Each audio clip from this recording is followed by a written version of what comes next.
Hello folks, welcome back to Fearless Frank Reviews. This may be my last video for a while because of the fact that I need a break, and of course I gotta finish editing that damn Resident Evil video. I got everything on this fucking hard drive, and it's gonna take me a long time to get it all finished. Not to mention I got footage from GTA 5 and Resident Evil 3 just to add in with the mix. Yeah, Rex thought it'd be a good idea if we actually add in stuff from other games to make it more funny. Not to mention, I gotta make an intro and ending credits using GTA 5's directorial mode. So yeah, that's gonna be loads and loads of fun. Hi.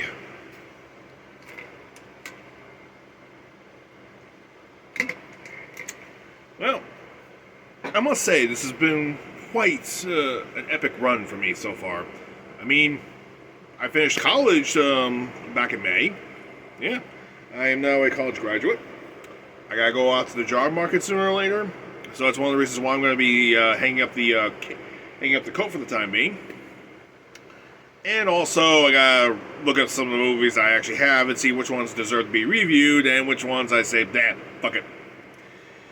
But until then, it's time to actually talk about a certain movie franchise. A movie franchise that has actually rivaled Godzilla's movie franchise. And no, this is no joke. This movie franchise actually rivals Godzilla. I'm not even kidding. Look it up online, it's true. Today we're going to talk about James Bond himself. That's right, I'm finally going to do a 007 movie. Now, which one am I going to do? Well, I have the Pierce Brosnan collection right here, so I'm thinking I'm going to do one of the Pierce Brosnan films. This should be oh so fun, because Pierce Brosnan was the James Bond I grew up with. Well, actually, now that I think about it, this is the first James Bond film I actually saw when I was a kid. By accident, believe it or not.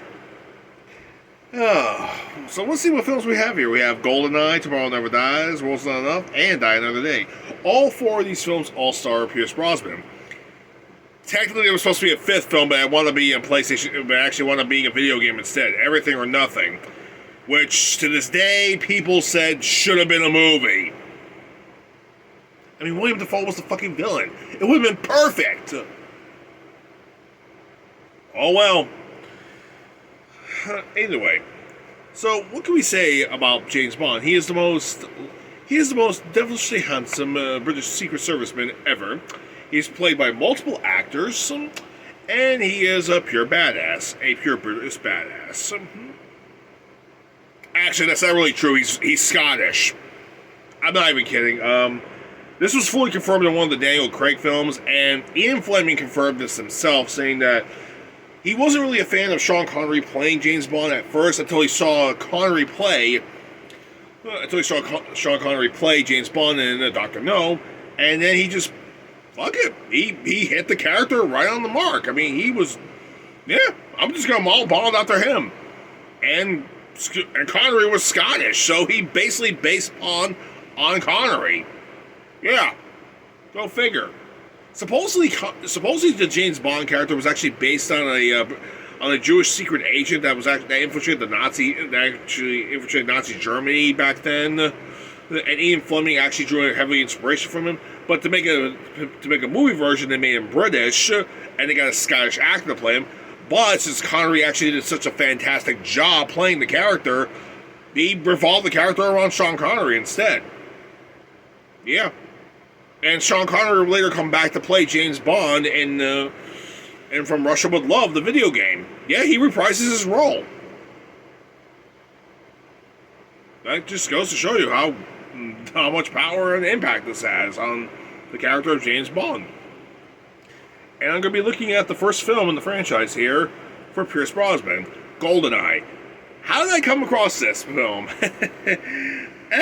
This is kind of a funny story, but when I was a kid back in the 90s, I was doing karate, of course. Then again, who else wasn't doing karate back in the day? Yeah. Here's how it happened. I was sitting at my living room. I actually got a karate video from my sensei saying I have to take the video home and do some home studying on the video itself. copy the movements and everything on the video. This was actually my homework assignment so I actually be ready for the following week. Unfortunately, I fell asleep and I woke up a couple of hours later, and my mom was watching GoldenEye at the time, and I just I couldn't get my eyes off the TV at the time.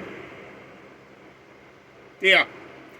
So, and in my ridiculously warped mind as a kid, I kind of thought that was actually part of the karate instruction video, which was really hilarious.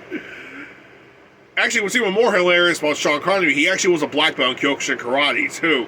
And the karate video was actually, I think it was on Shotokan. I'm not too sure. I can't remember about the video. I mean, I started looking for that video back at my parents' place a couple of years ago. It's been over 30 years. I can't find that VHS anywhere. However, I do have a couple of karate DVDs, and I got Taekwondo training DVDs as well. So, whatever. I really didn't need that video anymore. But if I do find it, I'm going to be watching it. I want to know what the hell type of karate style I learned back in the day. I think Rex probably realized what the hell it was. He just doesn't want to tell me.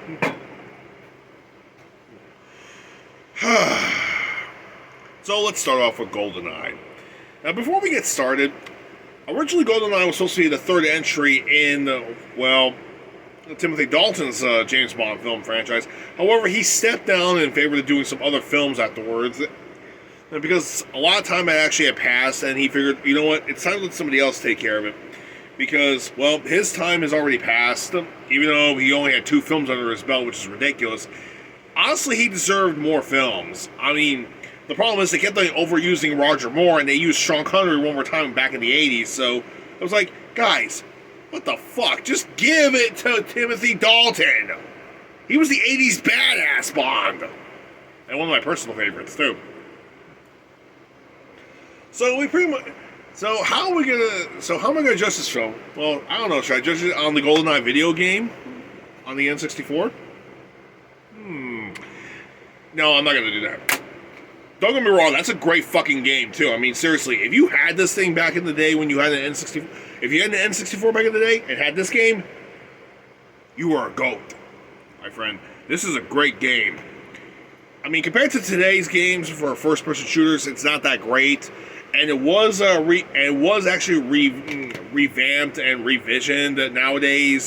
They had a Daniel Craig version, and then they also re-released the game recently on PlayStation, Xbox, and Nintendo. Recently, they fill in all the apps and everything, but honestly, you need to play this on the N64. If you have an N64 and you have this cartridge, pop this sucker in and just soak it all in. It's old, yes, but still a good fucking game. So, GoldenEye actually opens up with the dam sequence. Unlike the video game where you actually have to go around gunning down Russians, you don't do that in this version, no. In the film, he bungee jumps off of a dam, goes into a Russian chemical, Soviet. Apparently the beginning of the movie takes place in mid-80s Russia, which kind of condescending that this was originally supposed to be Timothy Dalton's Bond. And honestly, this is something that should have been done years ago. That they should have kept Timothy Dalton as Bond back in the 80s. They could have done a ton of Soviet references, but nope, whatever. Time has passed, let's move on. So, Bond actually sneaks in and he meets up with another agent, 006, Alex Trevelyan. And, they basically set the whole place up to explode. Except Colonel Arumov, I think I'm butchering that name, Amarov, whatever. I'm just going to call him Colonel O. Because if I continue trying to say Arumov, I'm going to butcher the name further. And I'm not going to do that, so fuck it. So, Colonel O. So anyway, Colonel O actually kills Alex Trevelyan. Kills 006 right in front of Bond, and Bond gets out by flying a plane, and we get the opening title sequence. The Bond films always have a interesting set of title sequences, all the time. But they get a little crazy from time to time. I mean, especially during the Daniel Craig films. But hey, it's a staple in the franchise. 9 years later, but it's 1995. Which makes it what happened back in 1986. Yeah, so that mission happened in 1986, my birth year. Go figure. Anyway, we see Bond actually getting his driving evaluation done for and this is over in France, and he meets a Soviet ex-pilot called Onatop. And yes, that is her name. She's a female ex-Soviet pilot called Onatop, and she's played by the actress who plays Jean Grey in the original X-Men film series. I'm not going to bother saying her name because I don't even know how to pronounce it. Famiki? Something? You know what? If her name was Frank, it would have made more sense. I mean, how the hell can somebody say that name of hers? Honestly.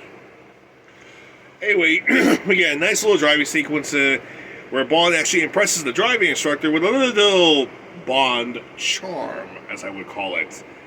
Get used to it. There's a lot of it in this film series.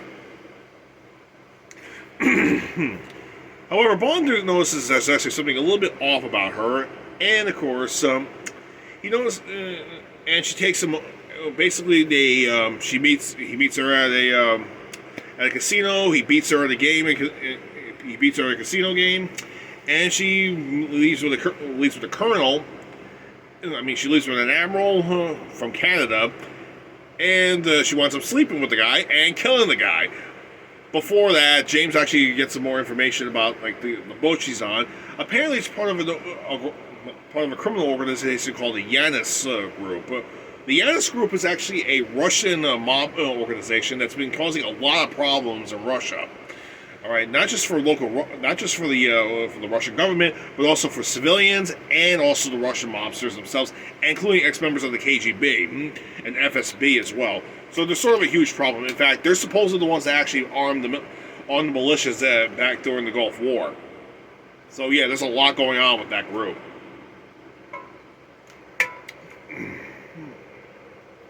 Anyway, Bond actually infiltrates the boat after she leaves with the imposter admiral, after he finds the body.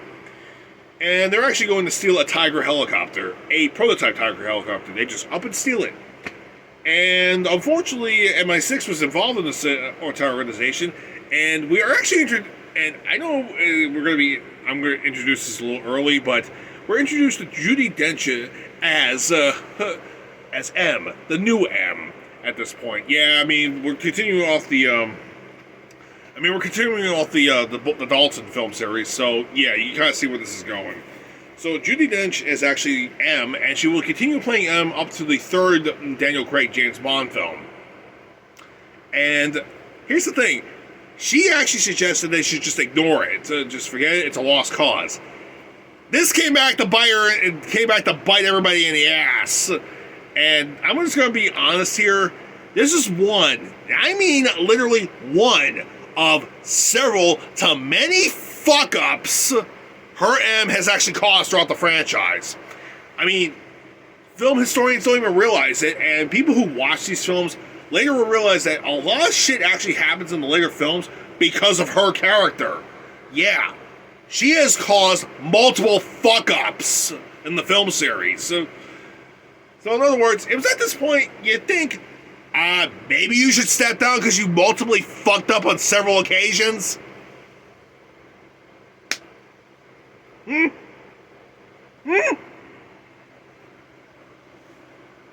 whatever. Anyway, the helicopter actually makes its way to Seven Isle, which is actually a Russian space center, satellite center. We're introduced to two other characters, Natalia and Boris. Boris is played by comedic actor Alan Cummings, and I'm gonna be honest here, I fucking hate his character because he's obnoxious and he's such an asshole. He's a master hacker, and you know what? I would love to see him go up against Batman. Yeah, I would just love to see this guy go up against Batman. His ultimate hacking skills. He hacks right into the FBI database at one point and says, "Better luck next time, slugheads." Click. Ha ha! I am invincible. Ha ha ha! Okay, I want you to do that, but this time try doing that to the federal banks in Gotham City. Okay. Ha! I am invincible. Beep, beep, beep. What the hell? Who's the Batman? Wait, he's right outside. Oh shit! Okay. He's a brilliant hacker, but the problem is, what he doesn't realize is, this is back in the 90s, and when you actually hack into something, it's a two-way street. It's a doorway. You hacked into some programming, leaving your computer system open to be openly hacked. But then again, it's the 90s, and he's a fucking idiot. I'm pretty sure the people and the hackers can probably fuck this guy up. But then again, that's a different 90s film, which I would probably want to review someday, but I've actually thought about maybe not reviewing it, but I don't have a copy of the film. I mean, it's on YouTube, but I gotta get a DVD copy of that film to review it someday. Anyway, Natalia's not really impressed. We later see Colonel O, who's now a general, along with Onatopp, and they actually kill everybody off. And they arm the new defense system called the GoldenEye Satellite Defense System. Now, what is the GoldenEye itself? Well, here's the thing, and this is where both the film and the game actually differ from each other. Here's the problem. You see, game drop. In the game, it's one satellite. It was just one powerful satellite that's actually capable of you shooting out EMPs and actually disabling a lot of electronical frequencies, previously leaving everything in the blackout. Yeah. Or if you had the pacemaker, it would shut the pacemaker down, so you'd be fucked regardless. It's basically a type of weapon you want to use against Terminators because it'll shut everything down. However, and this is something I realized as an adult, because I saw this as a kid, and I played this game a lot back in the day, and I saw this movie again, and as I got older, I realized there was the key differences. In the game, there was only one GoldenEye satellite. However, in the movie, there's two satellites. Yeah, so there's two GoldenEye satellites. The problem is, the blast it emits is so powerful, it actually destroys the one satellite, but the other one is still intact. So yeah, Onatopp and Colonel O set off the one satellite to actually get the key so they can steal the other satellite itself and use the one satellite to blow itself up after they just leave everything up into the dust. And with the other satellite, they don't have to overpower it, so they can just keep using it regardless.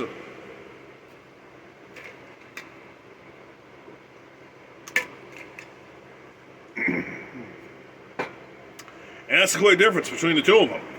So there was one GoldenEye satellite in the game, and in the movie there's two. The first one, they overcharged the first one to the point where it actually self-destructs itself. Well, the second one is actually it was actually hidden from the public, from the government, so they didn't know about its existence. Anyway, Boris actually goes along with the Colonel O and Onatopp. Natalia barely escapes after the GoldenEye satellite goes off, destroying everything. But she does survive because it's the EMP blast. And of course, MI6 actually discovers that they see that the Tiger helicopter survived because it was designed to be resistant against electronic attacks. And so, this is one of several instances, like I said, where Judi Dench's M has fucked up on multiple occasions because Bond actually calls her out on it, saying that, yeah, you told me not to pursue it, which in fact I should have pursued it.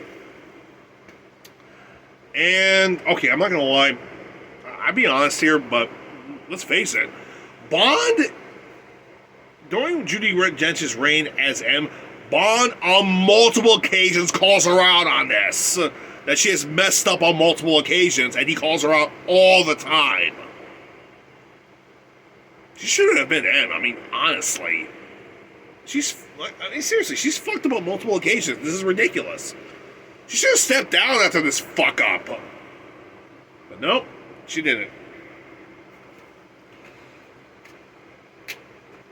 She didn't. So anyway, Bond decides to go back and goes to Russia to actually gets information on the Yanis Corporation because he discovers that that Molotov was working with Yanis, and now Colonel. But of course, the analysts, the MI6 analysts, also discover Arumov actually has connections, but they don't think he would turn traitor. Yeah, bullshit. He turned traitor. Bond actually called him out on it. He was right. So we get our Q scene. Yeah, I mean seriously, all the scenes with Q are just downright funny. I mean seriously, they're always delightful to see all the Q scenes. And it wouldn't be until the third Daniel Craig film we see the new Q, which is a little weird. I mean, we're like 3 films in, we're finally getting a Q? Seriously? I mean, it's not like Q from Star Trek, where he's an interdimensional being that's basically a god. I just realized something. Do you think I should cover Star Trek on my show? I mean, that's like a whole thing in itself. And Q on that show is like a fucking asshole. He's a delightful asshole. Anyway, we get to see some Q shenanigans, and then we actually get to see our equipment. We see the nice car which he will never use in the movie, which is a huge downgrade. But it's replaced by something better later on in the movie. And then we go here. Bond goes to Russia, and then we meet. He goes to He goes to Moscow, and he meets Joe Don Baker as Wade. What? Okay. To bring you folks up to speed real quick, Joe Don Baker's character, this is the second film he's actually in a James Bond film. I mean, this is his second James Bond film, yes. He actually played Colonel Whitaker, the main villain, in the first Dalton film. Yeah. Very weird. And now he's a CIA colonel by the name of Jack Wade. This is actually due to the fact they had to replace Felix Leiter's character because his character had long been retired since the second Dalton film. So they got Jack Wade in there instead.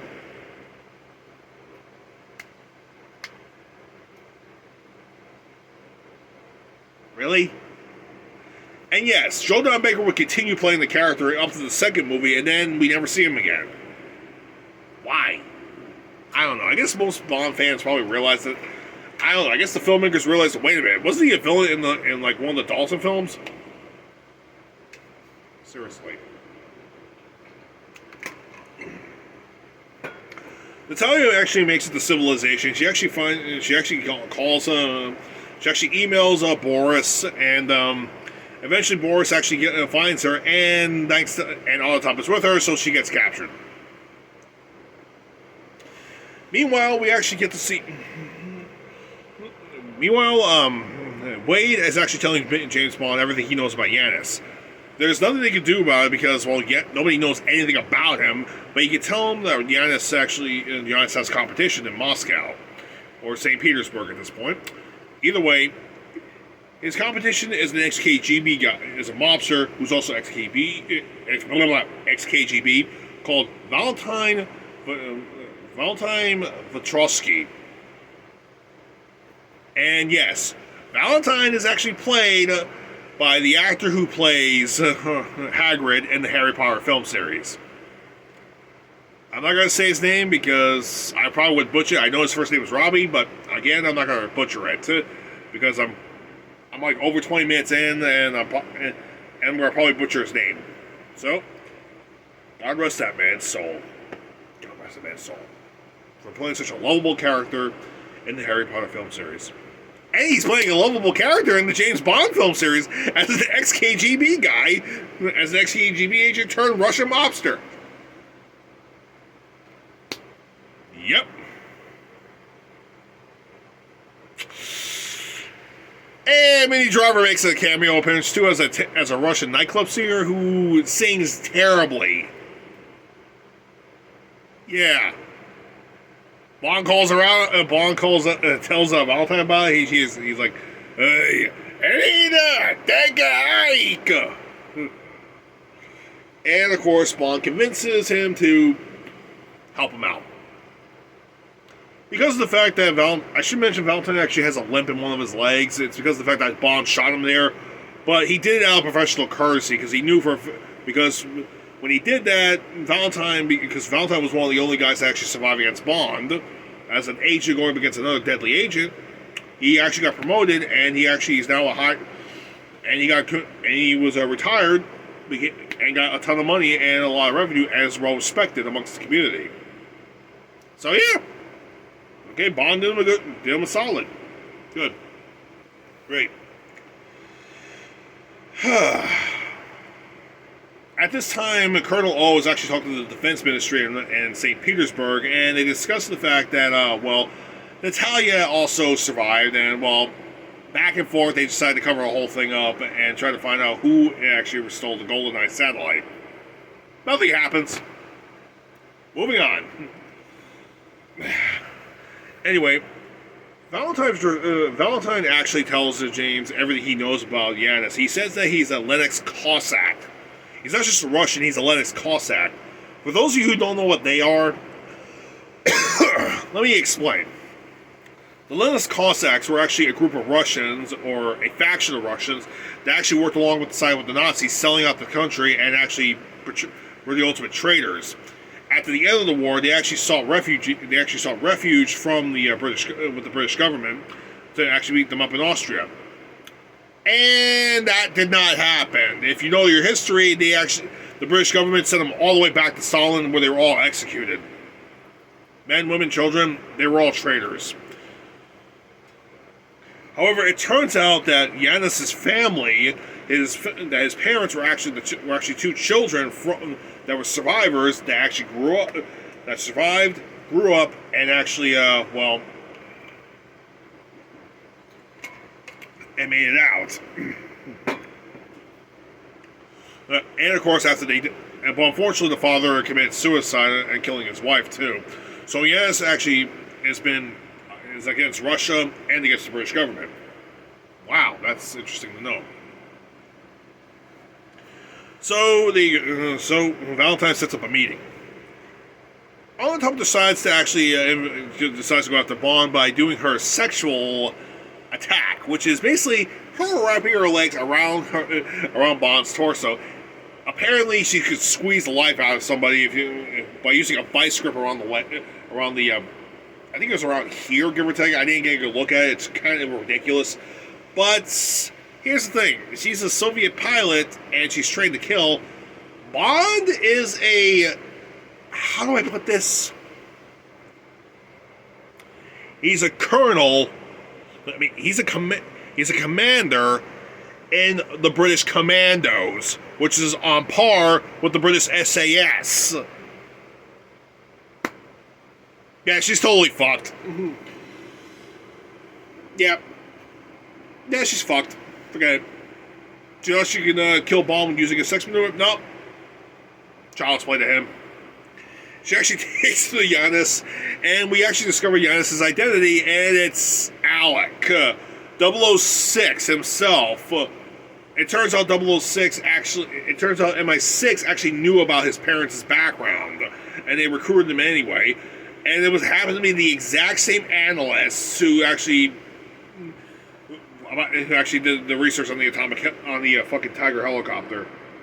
Yeah, they actually said Alex was too young to even remember. Yeah, he remembered everything, so he actually was working alongside with the British government so he could take them out. So eventually, so Alex sets up a trap between Bond and gets rid of Natalia at the same time by blowing up the Tiger helicopter, but they escape. The FSB catches them. The Russian FSB catches them, and they get interrogated by the defense minister himself. And Natalia tells them that there was another GoldenEye satellite, and Arumov is actually the traitor. Fuck! I thought I could stop saying his name. Oh well. Colonel O comes in and actually kills the defense minister and actually calls the guards in, but Bond actually fucks things up for him, and a huge gunfight ensues where we see Bond actually fights off a bunch of soldiers. They escape, but Colonel O captures Natalia, and they drive away through St. Petersburg. Bond goes after them, in a tank. In the most iconic scene in the whole movie, Bond is chasing Colonel O in a fucking tank throughout St. Petersburg. It is just ridiculous. It is the most Bondish thing you will ever see in the franchise. And it's actually a level in the game too. You actually go through St. Petersburg and you get points for actually running over Russian soldiers.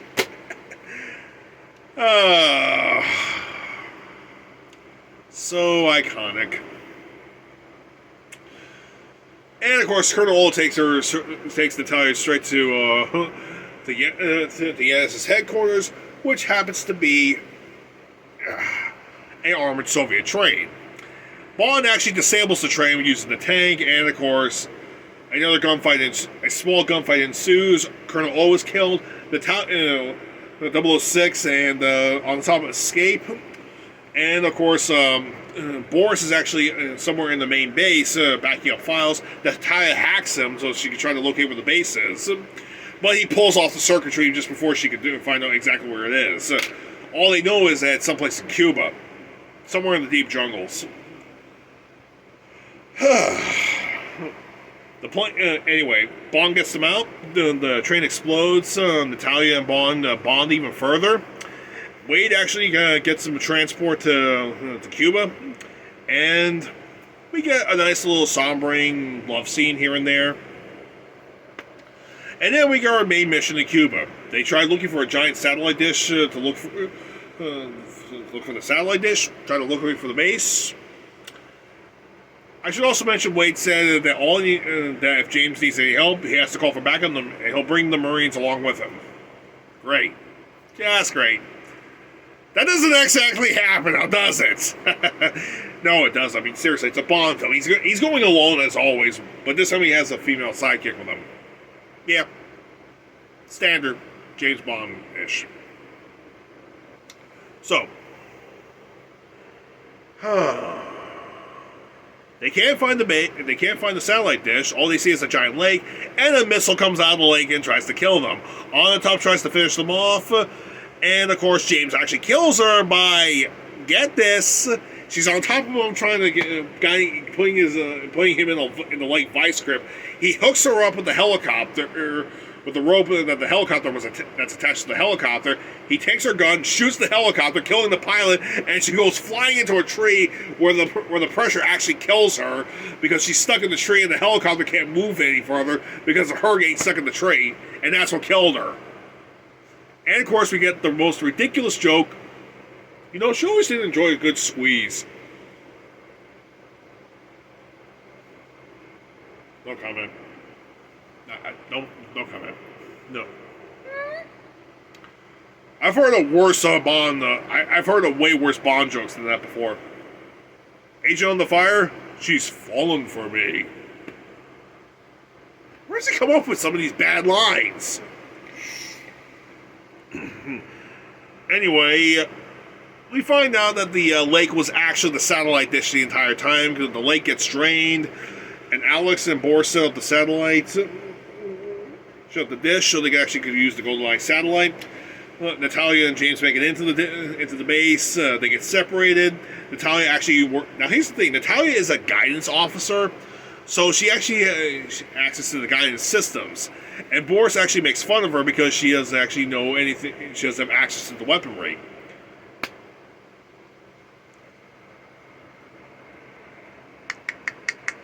Boris, guidance, as in maneuvering the satellite?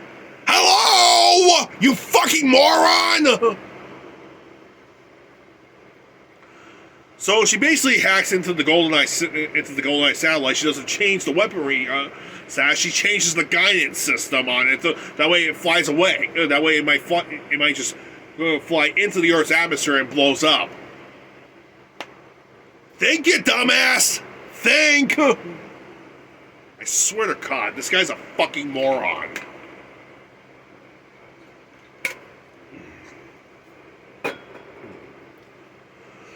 Anyway, we find out that Alex wants to send England right back to the Stone Age. So the GoldenEye satellite is actually aimed towards London. However, because of the fact that Natalia screwed up with the guidance system, screwed up with the guidance system, Boris has to try to hack into the system and try to hack into the system. But the problem is Natalia changed the access codes.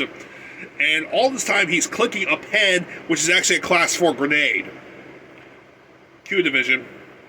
Yeah, it's kind of funny that Q actually made fun of that in the third Daniel Craig film. It's like, what are you expecting? An exploding plant? What are you expecting? Exploding pens? This isn't the 90s, my friend. You know what? The exploding pen was only used once in the film series, and that was in this film. Here's the thing. Boris actually arms the grenade, but Bond actually smacks it out of the way and flies right into a bunch of gas canisters, which was leaking, by the way, and the whole thing just explodes. So, yeah, which basically corrupts the whole system at this point, and Boris is trying to hack into the GoldenEye satellite, trying to change the guidance systems. So Natalia actually tries to help Bond further, but Bond actually tells him to get out of the facility. She gets out of the facility, and he goes right up to the satellite, trying to make sure that the satellite is never used. So he makes his way up to the main dish. Alex goes after him, and we get a back and forth fight between him and Alex. This goes on for this is basically the rest of the whole third act. It's them doing gunfight, hand-to-hand combat, and I gotta give it. You know what? I really gotta give it to Pierce Brosnan and Sean Bean. I really gotta give it to these two actors. They did their own stunts during this whole scene. There was no stunt actors at all during this whole sequence. It was both of them. Yeah. It's authentic and it really worked. Yeah, it's nice. Boris actually finds a way, finally unlocks the GoldenEye satellite, and he tries to change the trajectory.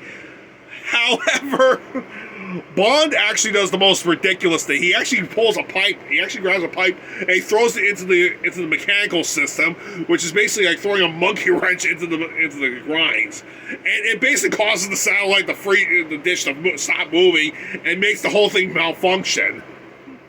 And Boris is like, huh? Come on, speak to me! Boris is having a fucking mental breakdown. I'm laughing my ass off during this whole scene with him because I wanted to see this happen to him for such a long time. I hate his character so much that seeing him having a meltdown, oh my god. I cannot fucking take it. I am fucking loving it.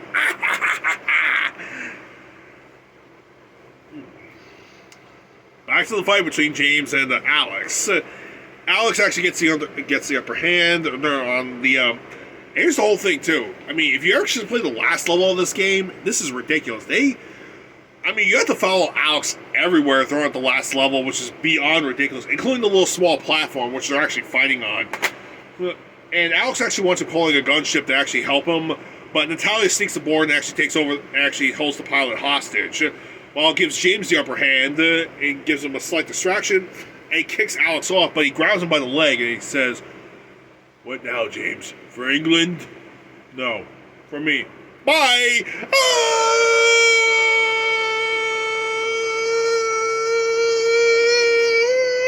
Plop! Somehow he survived that. Okay, seriously, that was like what? That was a 700-foot drop. Okay, that's like a skyscraper drop. He should have been he should have been like a big ass blood splatter on the floor. What the fuck? Yeah, in the end he's like,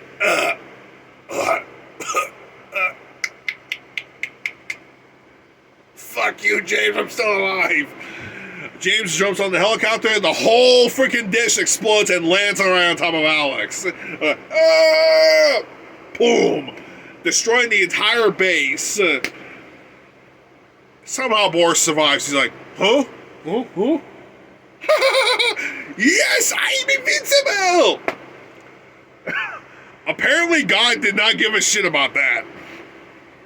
And there was actually liquid nitrogen canisters right behind him, and they explode, and they douse him, and all you see is just this. Frozen. I would have loved it if a bird just came by and like,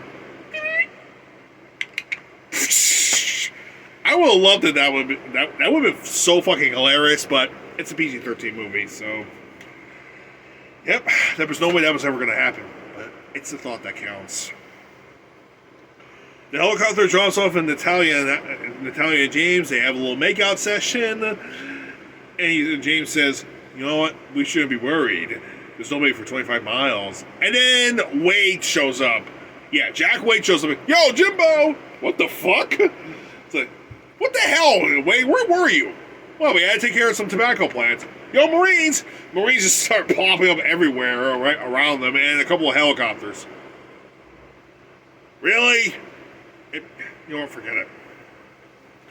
So you guys want to get on the helicopter and like debrief over at Guantanamo? Let's go. Movie ends right there on the spot. And that was GoldenEye, one of the first Pierce Brosnan James Bond film. Would I recommend everybody review and watching this movie? Oh my god.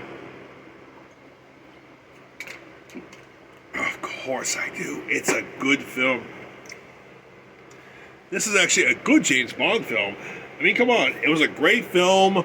We got a great game out of it. Of course I recommend it. But I would not recommend playing the game while watching the movie at the same time. There's a lot of differences. Like, a lot. Now, that being said, I'm going to take a break for a while. I'll probably be back in October to do the Halloween Fest.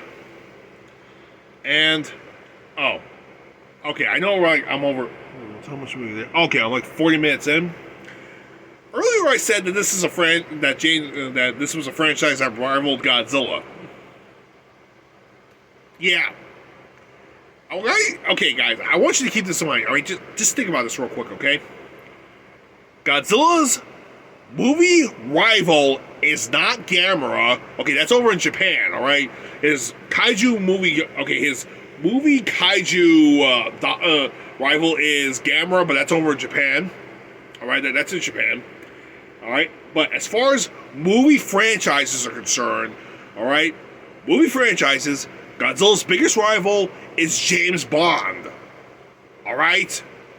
That's insane. I mean, think about this. Alright? James Bond is Godzilla's movie franchise rival. That's insane. Why? They have almost the exact same amount of movies out. Well, the problem is Godzilla's been around almost 10 years longer than Bond has. And this is just crazy. I mean, just think about that. These two are movie franchise rivals. Who the hell saw that coming? Yeah. Maybe I'll probably do a versus review on maybe Godzilla versus Bond. And no, that's not going to happen because they have nothing in common. They're just two powerhouse franchises that are at odds with each other. The only difference is the last film that had Godzilla in it was a massive success that got people going back to the theaters. Start going back to the theaters. But the last Bond film actually killed the franchise off, and now it's in dormancy for the time being. And it made less money. Yeah. Can't say that's a good thing. I don't know. Maybe sometime in the near future, we're probably going to get Godzilla and James Bond having a crossover, but until then, I really can't see it happening anytime soon. Oh, bloody hell. Well, until then... until October, I want you all to please take care. I'll be back as soon as I can. I'll probably get a new job sooner or later. And I'll have some, hopefully, good horror films to review. Oh, and I should also mention that Joe is going to continue doing his A-list for a while. And, of course, Rex is going to continue doing some more Mortal Kombat videos. Apparently, the second batch of videos he tried to review and try to release, Joe fucked it up again. Yeah. Joe has fucked up on several occasions. Anyway, you all take it easy. I'll see you in October.